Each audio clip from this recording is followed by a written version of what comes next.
Next, what you'll have to do is sew the inseams. You have to match your crotch seams and all the notches.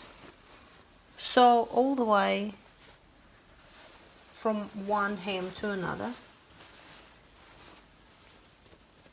Then you finish the seam allowances together, press seam allowances towards the back, and from outside you top stitch it twice. It will be a bit tricky because you'll have to get into a lot of length, but it can be done. You have only a couple things left to do.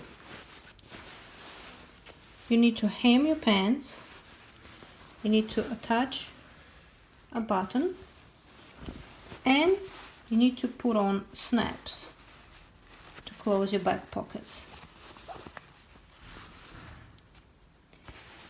To hem your pants, you'll have to fold the trouser once and then second time and sew close to the edge.